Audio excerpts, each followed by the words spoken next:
Hello and welcome to my contribution to this series of talks. Now I want to tell you about the loss of the Loch Inver. Loch Inver was of course a ship, and it must be said in the overall scheme of things not a particularly significant ship. However, unravelling the mystery of what happened to her took over my life for more than 30 years. It's a personal story of shocks and surprises that I hope you'll find interesting. The story starts in 1982 when I was serving as a lieutenant on board HMS Invincible, and you may recall that during that year we spent a lot of time in the South Atlantic, basically at war with Argentinian forces over the future of the Falkland Islands. While I was down there, I received a telegram from my father. The telegram brought the news that his father, my grandfather, very sadly had died. He told me that he'd arranged a wreath on behalf of my wife Mary and me, which he then took with him up to the funeral. For the purposes of this story, really all you need to remember is that my grandfather died in 1982 and my dad went up to the funeral. I now want you to fast forward 5 years to 1987. In that year, my mum and my dad were on holiday in East Anglia, and whilst roaming round Lowestoft, they stumbled across, completely by accident, this very impressive memorial in Bellevue Park. They quickly established that it was dedicated to the men of the Royal Naval Patrol Service, those who have no grave but the sea, said the inscription.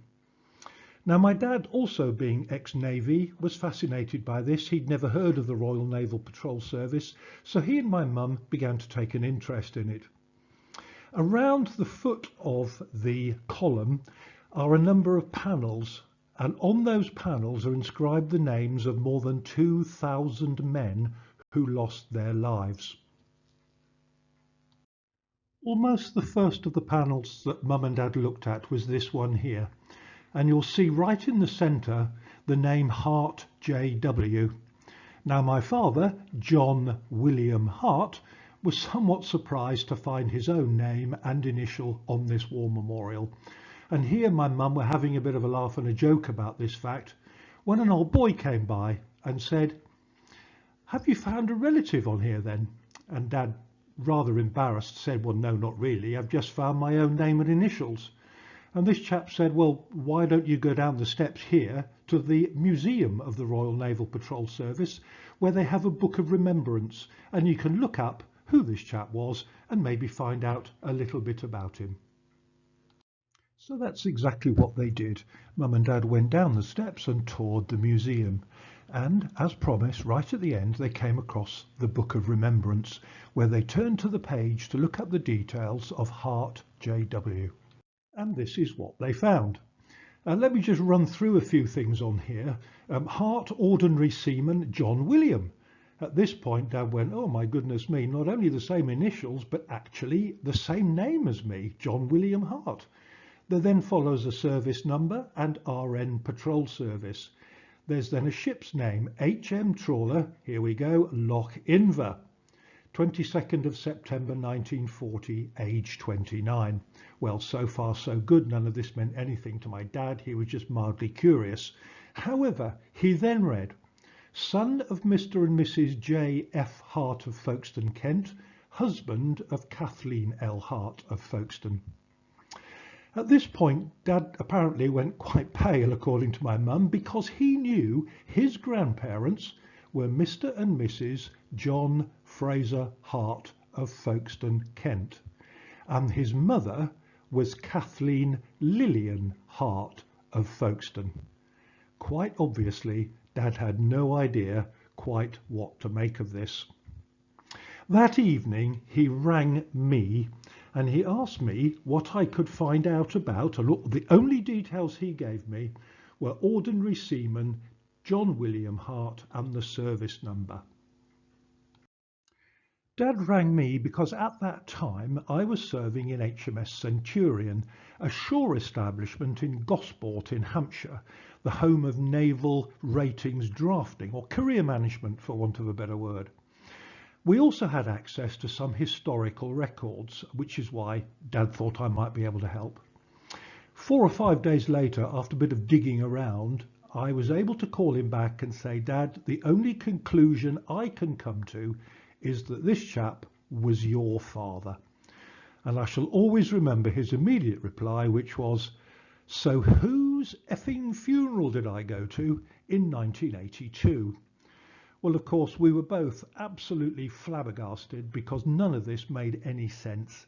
And I was determined to try and unfold this great mystery. Whose funeral did my dad go to? What was the Loch Inver? What was apparently my grandfather doing on board her at the time?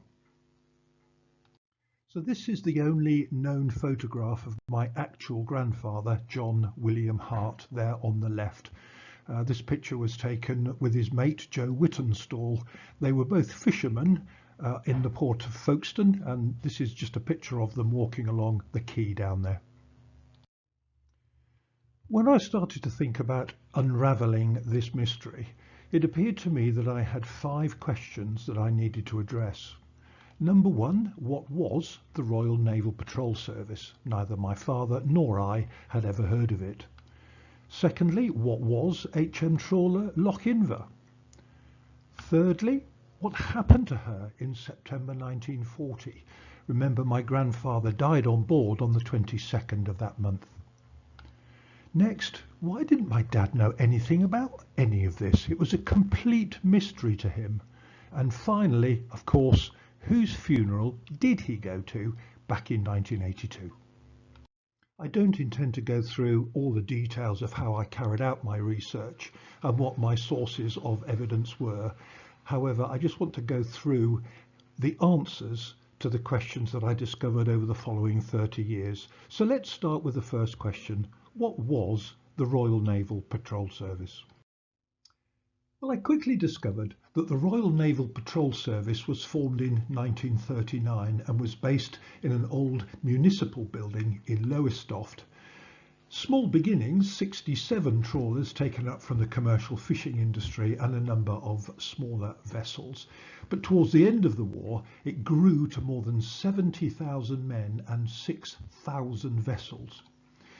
Her primary roles of the service were carrying out minesweeping patrols, anti-submarine duties and anti-invasion patrols off the east coast of the UK, and records showed that my grandfather joined up on the 9th of September 1940. These 4 photographs show sailors under training in Lowestoft, and you'll notice in the top 2 images there's a building in the background. That building is, of course, now the Museum of the Royal Naval Patrol Service. Okay, moving on then, what was the Loch Inver? So far we know that she was HM trawler Loch Inver at this time, His Majesty's trawler, clearly requisitioned for war service and taken up by the Royal Naval Patrol Service.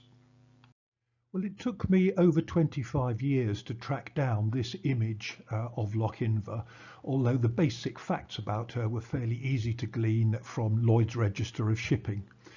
The records show that she was 346 gross registered tons, and this picture was taken between 1932 and 1938 when she was owned by the Loch Fishing Company of Aberdeen, hence the A prefix on her registration number there. The records also show that she was requisitioned for war service by the Admiralty in October 1939 as one of the original 67 trawlers of the Royal Naval Patrol Service. So we know that my grandfather died on board Loch Inver on the 22nd of September 1940. So the next major question to answer is clearly what happened to the Loch Inver that day. I started my research by an examination of British war records, and it didn't take me long to discover that on the night of the 21st of September 1940 there were 4 converted trawlers on anti-invasion patrol near Southwold in Suffolk. To the north was Lady Shirley, who was in overall command of the group. In an area immediately south of Lady Shirley was Evelyn Rose, And the final area, Hotel Whiskey, had been divided into two halves, with Edwina on the landward side and Loch Inver in Hotel Whiskey 1 on the most seaward of the areas. There was another converted trawler, Waveflower, operating independently in the same region. A lot of what follows comes from an examination of the report of the Board of Inquiry into the loss of Loch Inver, and it enabled me to put together something of a timeline which I'd like to take you through. It's now the 22nd of September when, shortly after midnight, about 20 minutes past 12, Edwina saw tracer fire and heard a loud explosion to seaward. You'll remember that's where Loch Inver's patrol area was located. At about the same time, the Waveflower also heard a loud explosion, and her skipper described it as like a ship being mined or torpedoed. Half an hour later, Edwina was attacked out of the darkness by two E-boats with machine gun fire and tracer. And I'm sure you know that E-boats were fast motor torpedo boats that the German Navy used quite effectively in the war. Edwina responded with her Lewis gun and 5 rounds fired from her 12-pounder, and the gunner claimed that he hit one of the E-boats with his 3rd round. That engagement lasted 10 minutes and Edwina suffered only light damage and no casualties. However, her wireless telegraphy transmitter was shot to bits apparently, and so she couldn't use it. A little later on, at about 2 o'clock, Waveflower met up with Evelyn Rose, and neither of them had seen Loch Inver. Waveflower did, however, report to Evelyn Rose that she'd heard a loud explosion earlier, and so the Evelyn Rose set off to the area of the explosion. At 3 o'clock in the morning, Edwina had arrived at Loch Inver's patrol area, and she began to carry out a search on her own before being joined half an hour later by Evelyn Rose. They conducted their search all that day and reported back to HQ, and early that afternoon, 13:51, because it was a signal, and I've seen a copy of that signal, the flag officer in command at Harwich ordered Lady Shirley, Evelyn Rose and Edwina to carry out a search at Loch Inver's patrol area, and very sadly that evening Lady Shirley reported to the Senior Officer Auxiliary Patrol that wreckage had been found. That wreckage, we know, included a hammock marked with the name Flanagan, which was known to be the Loch Inver's gunner, and at that point, very sadly, the search was called off. I managed to track down 3 entries in the Admiralty War Diary covering this period, which, as you can see, was classified most secret. And without going too much into the detail, the second paragraph here is the one that's particularly relevant.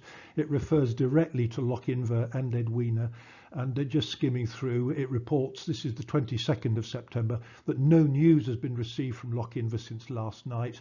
Edwina, about 7 miles from Loch Inver's position, engaged 2 E-boats at 0050 on the 22nd, and reports having seen tracer bullets in Loch Inver's direction.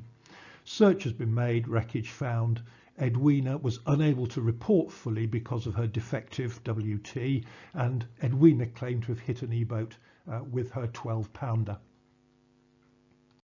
The third of the entries in the War Diary concerning Loch Inver, dated 24th of September, simply states, "Regret vessel and crew must now be presumed lost." A Board of Inquiry into the loss of Loch Inver was held on the 25th of September 1940, so very, very quickly indeed after her loss was reported. It was presided over by Commander Files, and the board took evidence from the 5 people named here, as well as some documentary evidence. Second down on that list is Sub-Lieutenant Metcalf, the CEO of Edwina, and I should come back to something that he said to the board in just a second. I was absolutely shocked when I read this in the Board of Inquiry report. It's one of the biggest surprises I came across in the whole thing. But Sub-Lieutenant Metcalf of Edwina, when being interviewed, was asked a number of questions. And what I'm about to show you is a direct transcript from the Board of Inquiry report. He was asked, In your report, you state that the enemy E-boats were in sight for about 10 minutes. Why were not more than 5 rounds of 12-pounder fired? And you've got to admit that's a pretty slow rate of fire. His response was, amazingly, the gun's crew were untrained and some had never fired the gun before. Remember, this was at about 20 to 1 in the morning. It was pitch dark and some of the crew had never fired the gun before. At this point, the Boer president said, well, are your guns crews frequently practiced at drill? And poor Sub-Lieutenant Metcalf had to respond, I'd only been there 4 days, sir. I couldn't say. Absolutely amazing. The Board of Inquiry report was forwarded on to the flag officer in charge at Harwich, who in turn passed it up the command chain to the Commander-in-Chief of the Nor. And in that covering letter, it was stated that I think there is little doubt that the Loch Inver was torpedoed. Skipper Thomas Hardcastle and 14 men all lost their lives that night on the Loch Inver, and all of them were listed as MPK or missing, presumed killed. None of the bodies was ever recovered. All this talk of E-boats led me to start searching in German war records, where it became apparent that 2 E-boats, S-13 and S-54, were operating in the area that night. Shortly after midnight, S-13 reported that she torpedoed and sank a 3,000-ton freighter. It's pretty clear now that what she actually sank was Loch Inver, a 346-ton trawler, so a little bit of exaggeration was going on here. Half an hour later, it's recorded that the 2 E-boats positively identified the Edwina, and each boat fired 1 torpedo at the trawler, and both torpedoes missed their target. Now, these E-boats only carried 2 torpedoes each, so S-13 now had none left, and S-54 only had 1. So they decided to engage Edwina with gunfire, and they reported that they fired a total of 90 rounds of 20mm cannon fire plus machine gun fire into the little trawler. Neither boat reported any damage. Both returned to base in Rotterdam, so I'm afraid any claims by Edwina that she hit one of the E-boats appears to have been unfounded. It's not difficult to see how the 2 E-boats could positively identify Edwina. There's a bit of a clue, isn't there, in the white paint on the forecastle there. This lovely image also shows the 12-pounder gun mounted on the forecastle there, from which the 5 rounds were fired at the 2 E-boats. So here she is, Schnellboot S-13, that Edwina and Loch Inver found themselves up against. This is a stunning photograph, isn't it? You can tell she was a very early E-boat in the way that her torpedo tubes are mounted on top of the forecastle there, whereas in later classes the torpedo tubes were actually mounted inside the hull itself. She was capable of a top speed in excess of 36.5 knots. And in addition to the 2 torpedoes, she was fitted with a 20mm gun and 2 machine guns. Well, this is another cracking photograph of S-13 and a number of her sister craft at the shipbuilder's yard shortly after they were finished, the Lursen shipyard at Vegesack near Bremen. In September 1940, S-13 was one of 4 boats that comprised the 3rd Flotilla, and the flotilla was commanded by Kapitän-Leutnant Friedrich Kemnard. Apologies for my German pronunciation. I should feel quite angry towards Kemnard probably because of the part he played in the death of my grandfather. However, in researching his story, I discovered that he was actually having a pretty bad time of September 1940. So here we go, Kemnard's nightmare. 9th of September 1940, he sailed his flotilla from Brunsbüttel to Flushing, and the weather was deteriorating quite seriously at the time. An interesting date, the 9th of September 1940 is the same day that my grandfather joined the Royal Naval Patrol Service. The 10th of September, the following day, shortly after entering Flushing, S1 was rammed in the stern by S13. So not a good day, and S1 was quite badly damaged. That's significant in its own right. However, that afternoon, S10 was rammed by an infantry barge training for the invasion of the UK.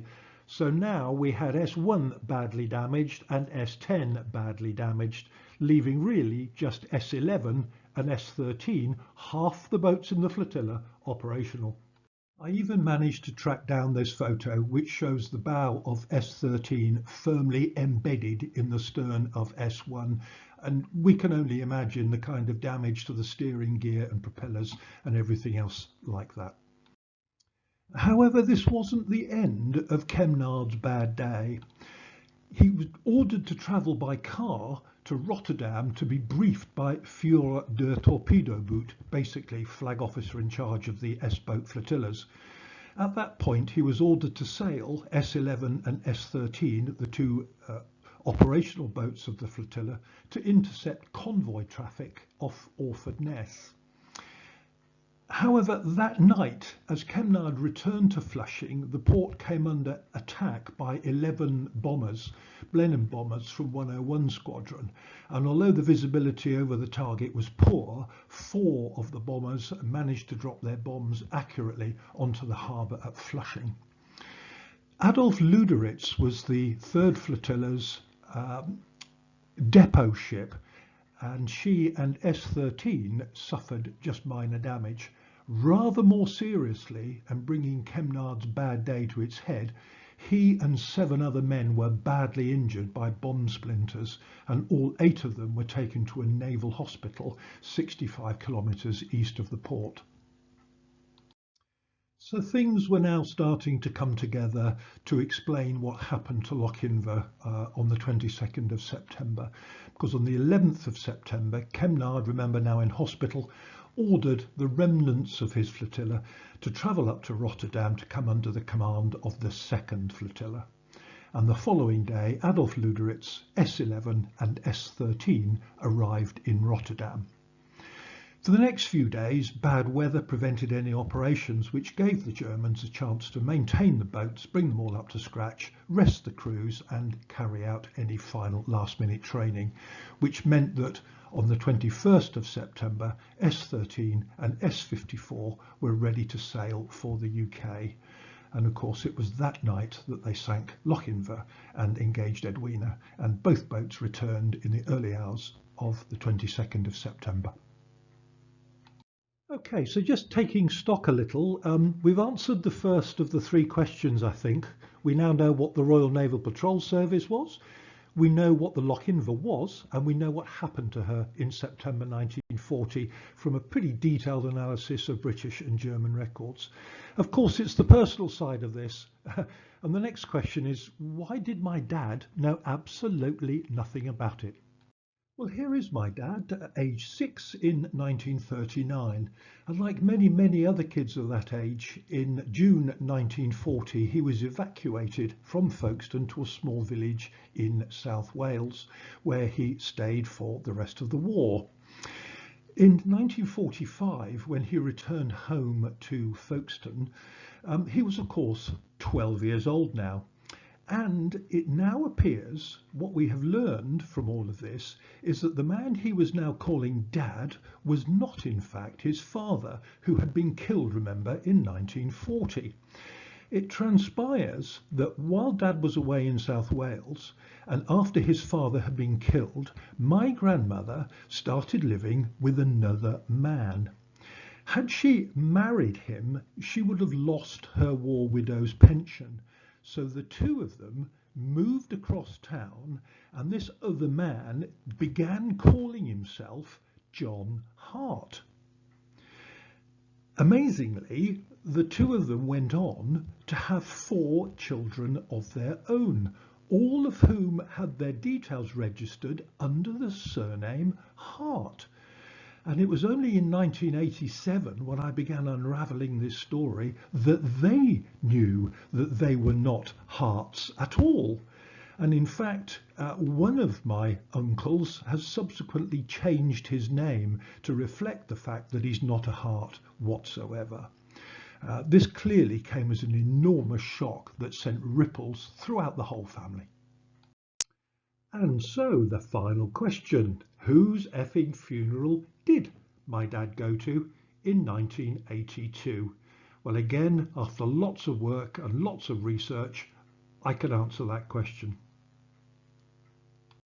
Well, my dad had this photograph for many, many years, believing it to be his mother and his father.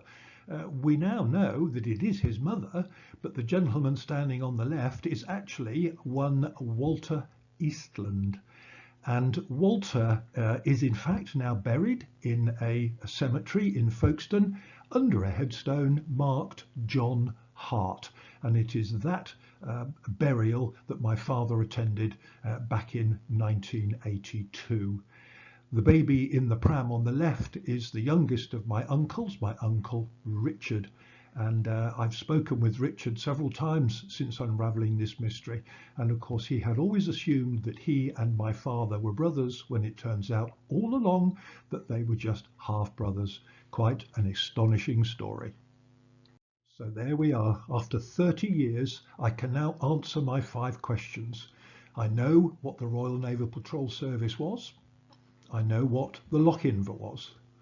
I know what happened to her on the 22nd of September 1940, and I was also able to discover why my dad knew nothing about all of this. And finally, of course, the question that Dad posed right at the beginning, I now know whose funeral he went to in 1982.